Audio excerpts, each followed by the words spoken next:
Se você, Tatuzinho, está acompanhando a playlist de Biologia Celular, sabe que na aula anterior a gente estudou a membrana plasmática em sua estrutura. Nesta aula a gente vai estudar o transporte via membrana, transporte que pode ser ativo, passivo, difusão, osmose ou até em bloco. Eu me chamo Guilherme, eu sou professor de Biologia e te convido, vem comigo!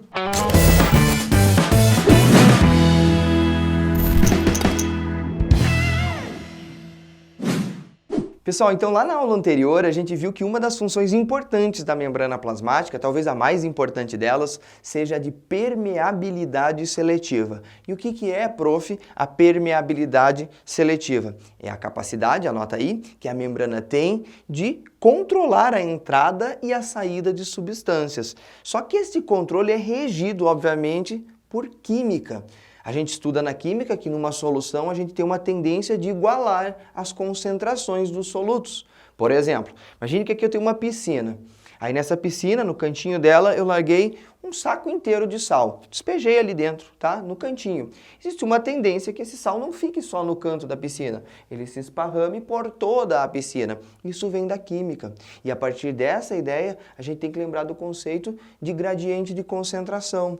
O que é um transporte a favor do gradiente de concentração? É aquilo que ocorre a favor do equilíbrio.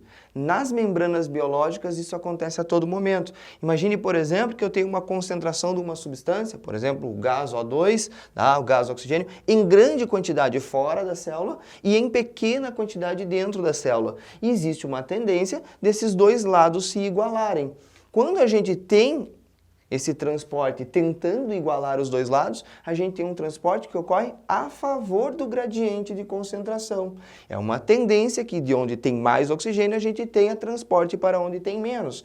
Agora, se por exemplo, a gente estiver fazendo um transporte contra essa maré, a gente está fazendo sim um transporte contra o gradiente de concentração, contra o equilíbrio dos dois lados de uma membrana. Pensando nisso, tá? A gente já volta ao nosso desenho, a gente pode classificar o nosso transporte via membrana em dois tipos, o passivo e o ativo. E aí a gente tem um desdobramento do transporte ativo chamado de transporte em bloco, que eu deixei aqui para vocês e que a gente vai dar uma olhada no próximo quadro, no próximo momento. Agora, olha só, o que é um transporte passivo dentro da biologia? Toda vez que a membrana plasmática ela está transportando substâncias a favor do equilíbrio, a favor do gradiente de concentração, a gente tem transporte passivo. Então coloca aí, ó, a favor do gradiente de concentração. Beleza. Toda vez que uma membrana plasmática for fazer um transporte passivo, ela não gasta energia. Por quê? Porque ela está deixando a química, a passagem de substâncias livres acontecer. A gente não tem gasto de energia nesse sentido. Então vamos colocar que o transporte passivo é sem gasto de ATP. Eu não vou explicar para vocês direito agora o que é este ATP, mas a gente vai estudar lá na frente. Só aguarda o seguinte, ó, o ATP é a nossa moedinha energética. Falou em gasto de energia na célula, sempre vai envolver gasto de ATP. Agora, o que é um transporte ativo? Seria o contrário, tá? Então, ele é um contra o gradiente de concentração.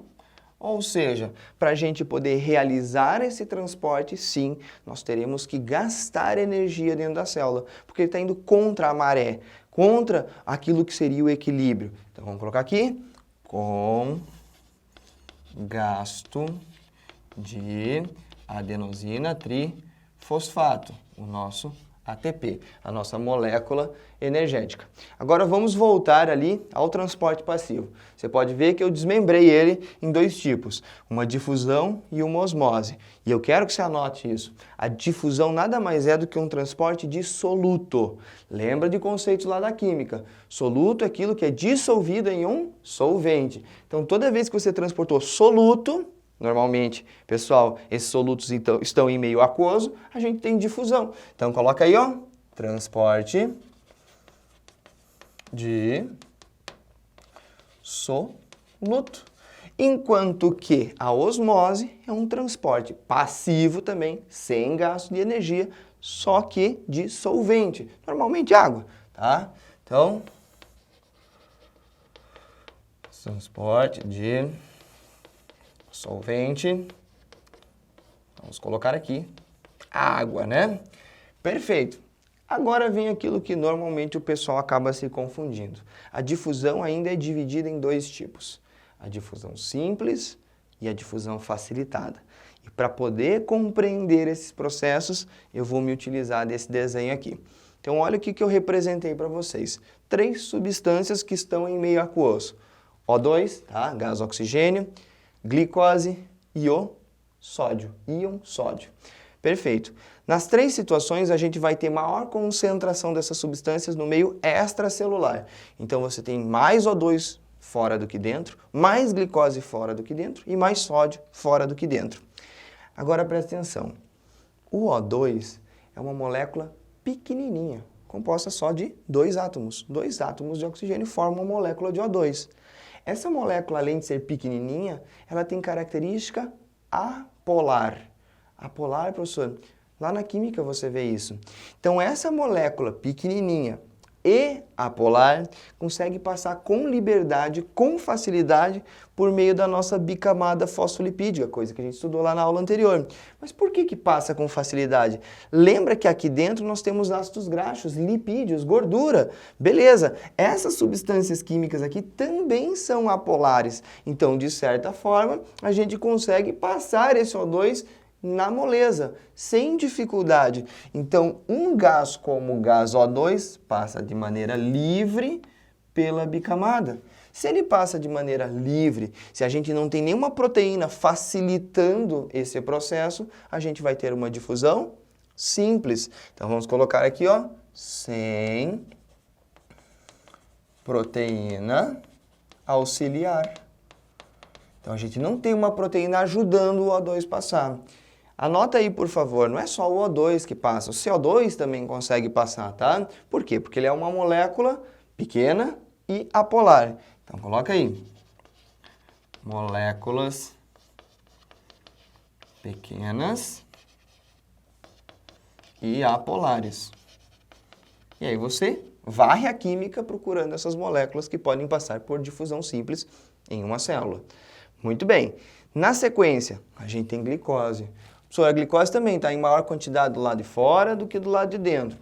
Beleza? Só que a glicose é uma molécula grande. Você lembra da fórmula da glicose? C6H12O6. Pô, 6, 12, 6. Pô, são 24 átomos no total. Aqui a gente só tinha 2. É uma molécula muito maior. Moléculas grandes, como a glicose, não conseguem passar livremente pela bicamada fosfolipídica. Então elas precisam de uma ajudinha. Quem que vai ajudar? Proteínas. Toda vez que você tiver uma proteína facilitando o processo de difusão, você vai ter uma difusão facilitada. Beleza? Aqui a gente não vai entrar no mérito, tá? Mas a glicose só entra nas células também com uma ajuda de um outro composto chamado de insulina. A insulina vai se pregar, vai se grudar numa proteína especial chamada GLUT4, e essa GLUT4, Glucose Transporter, ela consegue passar a glicose lá para dentro. Mas isso não é o caso, tá? Lembra que para passar glicose, para passar aminoácidos, para passar vitaminas, para tudo isso que são moléculas grandes, a gente precisa de proteínas facilitando o processo. Então, difusão, lembra, não está gastando energia. Ah, professor, mas essa proteína para facilitar ela não gasta energia? Não, porque ela está a favor do gradiente de concentração. Então, vamos colocar que a difusão facilitada ocorre por meio de proteínas facilitadoras. Com proteínas facilitadoras. Essas proteínas normalmente são chamadas de carreadoras ou carregadoras. Por quê, prof? Porque elas carregam moléculas de um lado para o outro. Perfeito? E aí o último caso. O último caso, presta atenção. Nós temos sódio fora e nós temos sódio dentro. Uma concentração maior de sódio fora do que dentro. Só que tem um detalhe. A célula, para se manter em equilíbrio, ela precisa de uma concentração bem específica de sódio dentro dela. Mais do que isso, a gente tem problemas de funcionamento celular. Então, o que acontece? Por mais que você tenha um monte de sódio lá do lado de fora, a gente não pode colocar mais sódio para dentro. A gente vai ter que jogar sódio contra o gradiente de concentração. Então, esse pouquinho de sódio, por mais que esteja numa concentração menor, vai ter que sair. Tchau para você. Professor, mas a tendência era entrar. A tendência era sim entrar, mas não está mais entrando. E aí? E aí que para poder fazer isso contra a maré, contra o gradiente de concentração, a gente vai gastar energia. E a partir daí a gente tem um transporte ativo. Então vamos colocar aqui, ó, gasto de ATP.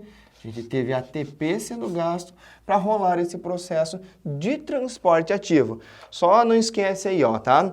A glicose é uma molécula grande. Então, moléculas grandes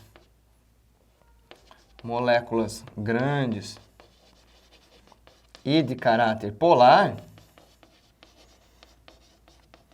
normalmente vão entrar por processo de difusão facilitada. Aí, contra o gradiente de concentração, nós vamos ter transporte ativo. Então, coloca de novo, vamos repetir. Contra o gradiente de concentração. Perfeito?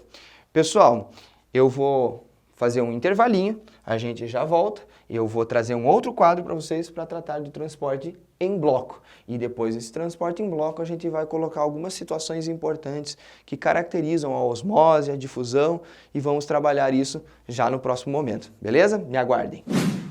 Pessoal, então agora a gente continua falando de propriedades, de funções da membrana, e a gente vai dar uma atenção para o transporte em bloco e também vou esmiuçar melhor para vocês essa osmose por meio de experimentos, digamos assim.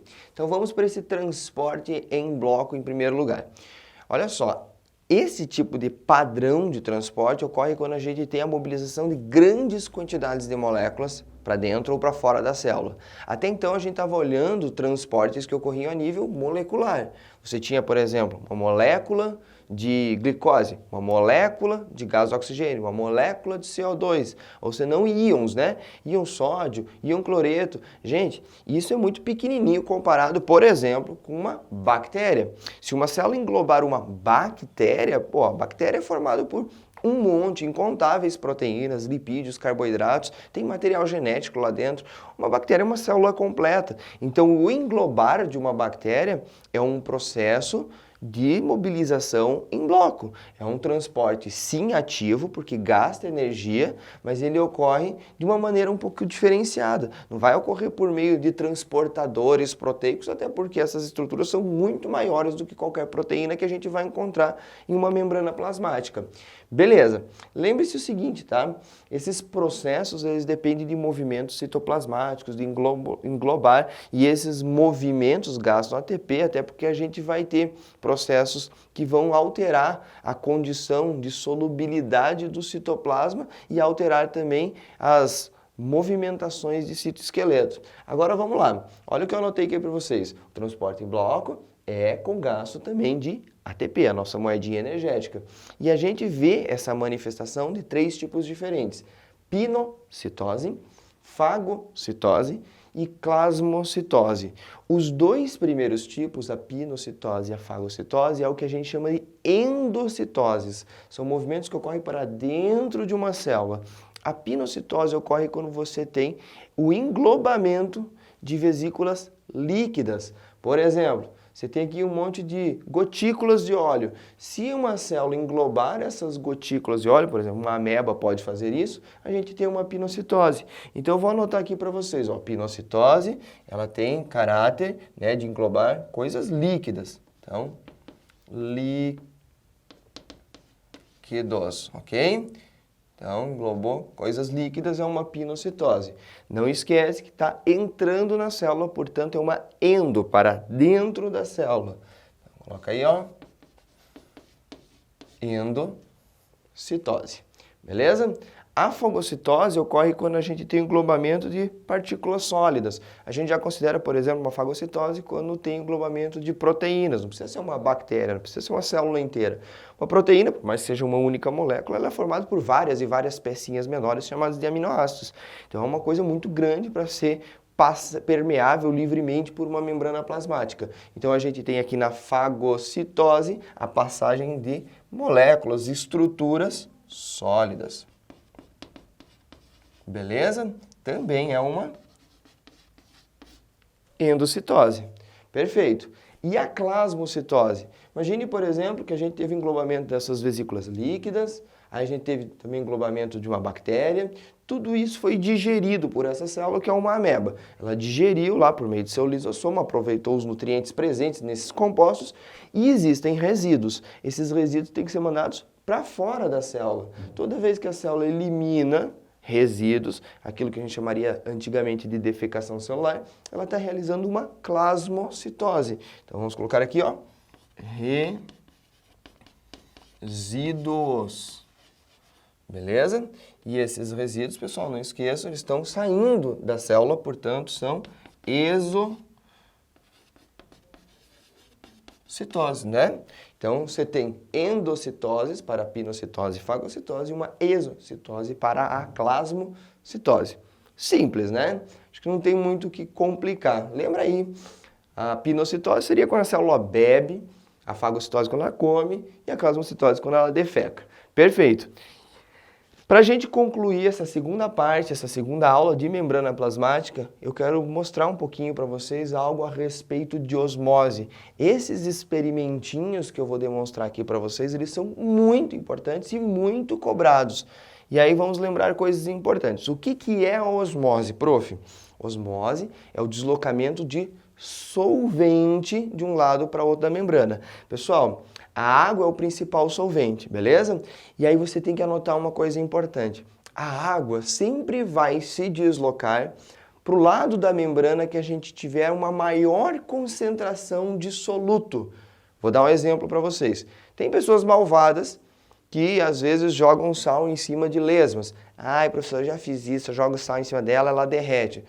Pobrezinha da lesma, você não tem que fazer isso, ela não tem culpa de você ser um imbecil. Não faça isso com ela. Beleza, você largou sal em cima da lesma, não faça isso, ela não vai derreter. O que acontece é que você aumentou demais a quantidade de soluto no meio externo a essa lesma. E como ela faz uma respiração cutânea, ela tem a pele muito permeável. E aí o que acontece? A água de dentro do corpo dela vai sair, ela vai desidratar. Eu quero que você anote, a água sempre se desloca para o ambiente que tem mais soluto. Então vamos colocar aqui, ó. A água sempre desloca para onde há mais soluto. Ficou apertadinho aí, mas vocês conseguiram ver, né? Então a água sempre desloca para onde há mais soluto. Onde tiver uma maior concentração de soluto, ela vai deslocar. Guarda isso, que a partir disso aí a gente vai destrinchar tudo que vem pela frente. Então eu quero que vocês prestem bastante atenção. Eu separei aqui para vocês dois experimentos, um com hemácia e outro com uma célula vegetal. Hemácia, para quem não lembra, essa célula aqui discoide, né, achatada no meio, é o nosso glóbulo vermelho, o nosso eritrócito, né, a célula mais abundante da nossa corrente sanguínea. Tanto a hemácia quanto o nosso sangue, eles têm uma concentração de sódio de 0,9%. É aquilo que a gente chama de concentração fisiológica. Então, a quantidade de sódio dentro da sua hemácia, em concentração, é de 0,9%, quase 1%, né? E aí eu coloquei para vocês três soluções aqui que a gente vai definir e vai entender como que a hemácia se comporta nelas. A primeira solução a gente chama de isotônica. Iso, do grego, é igual. Quer dizer o quê, professor? Que a tonicidade dela, que a concentração de sódio desta solução onde a hemácia vai ser jogada é igual à da hemácia. É uma concentração de 0,9%. Imaginemos, né, isso não existe, que eu tenho uma hemácia gigante que eu jogo dentro desse potinho e eu consigo observar como que ela se comporta. Uma hemácia gigante, professor? Sim, eu peguei a minha hemácia gigante e joguei lá dentro. Se a solução tem a mesma tonicidade da hemácia, ela não vai nem perder água nem ganhar. Lembra que a água sempre se desloca para onde há mais soluto. Como a gente não tem mais soluto nem fora nem dentro, está tudo igual, ela pode até perder um pouquinho de água e ganhar ao mesmo tempo na mesma proporção, mas essa célula, essa hemácia não vai se alterar. Então a nossa hemácia está aqui, ó, lindinha, bonitona, ela não se alterou. Vamos colocar aqui, ó, ela não altera. Célula não altera. Lembre que isso é uma solução isotônica. Agora eu coloquei essa mesma hemácia gigante numa solução hipotônica. Hipo é menor, gente. Hipo é abaixo. Imagine que esse frasquinho tem água destilada, água com 0 íons, com nada de sódio, com nada de cloreto, 0. Então vamos colocar aqui, ó, concentração do sódio de 0%. Imagine então que eu peguei a nossa hemácia e coloquei lá. Preste atenção. A água sempre vai se deslocar para onde há maior concentração de soluto. Se eu pegar uma hemácia que tem uma concentração de quase 1% de sódio e colocar aqui dentro, esse ambiente que não tem nada de sódio vai começar a invadir a hemácia. A água do ambiente externo vai começar a entrar na hemácia, porque ela está se deslocando para onde tem mais sal, para onde tem mais soluto, para onde tem mais sódio. Se a hemácia começa a receber em grande quantidade de água, ela vai começar a inchar. Inchar, inchar, inchar, beleza. A célula inchou, olha só, ela ficou túrgida. Então, o que acontece com a célula lá? Ela incha. A gente tem um nome para isso, a gente chama ela de túrgida. Beleza. Detalhe, tá, gente? Ela pode inchar tanto que ela rompe. Então, ela se romper, a gente tem uma hemólise. Hemólise porque é um rompimento da célula sanguínea. Hemo é sangue, tá? Então, você tem a célula inchando, inchando, inchando, ela pode romper. Isso é fácil de observar no microscópio, um experimento bem clássico da biologia celular em seu início. E aí vamos para o último padrão, a célula hipertônica. Isso quer dizer o quê, professor? Pô, a célula hipertônica é aquela que foi colocada, a solução hipertônica é aquela que recebeu a célula dentro e ela tem uma concentração salina maior, uma concentração de sódio maior. Então imaginemos, né, que eu botei sal nessa solução e eu tenho 3% de sal, tá? De concentração de sódio. O que vai acontecer? A água da hemácia vai sempre se deslocar para o lado que tem maior concentração. Então, como o ambiente externo vai ter muito mais sal, a água vai saindo. O que vai acontecer com essa célula? Ela vai ficar murcha. Ela vai ficar, como a gente chama na biologia, crenada. Ela vai ficar estrelada, ela vai ficar enrugada. Então, vamos colocar aqui. Ela fica murcha. Tá? Ela fica crenada. Não esquece, nesse momento aqui, ó, ela ganha água. E neste outro momento aqui, ela está perdendo água.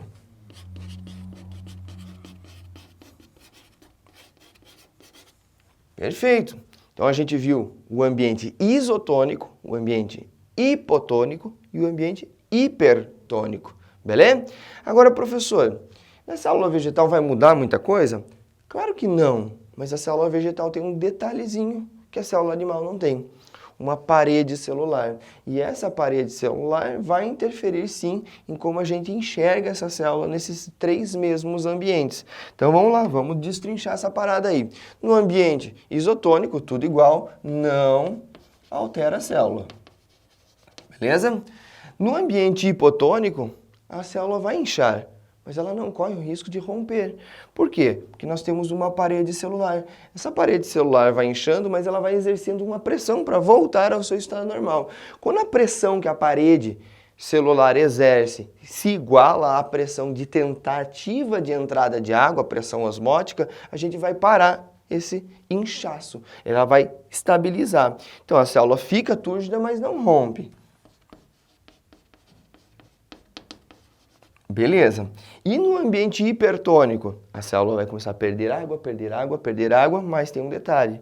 A parede celular é intacta, ela não altera volumetricamente comparado com a célula isotônica, porém o conteúdo citoplasmático encolhe. E quando a gente tem esse encolhimento do conteúdo citoplasmático, que está perdendo água em grande quantidade, a membrana plasmática vai descolando aqui, ó, da parede celular. Ela descola. E aí, prof, a gente vai ter a célula chamada de célula plasmolizada. Coloca aí, por favor. Muito bem. Pessoal, a gente termina o estudo mais grosso de membrana por aqui. Na próxima aula a gente vai falar de especializações de membrana e eu espero que vocês tenham gostado. Se sim, por favor, deixe o seu like e se não, por favor, deixe o seu comentário, a sua sugestão, porque ela é muito importante para mim. Um grande abraço a todos e tchau!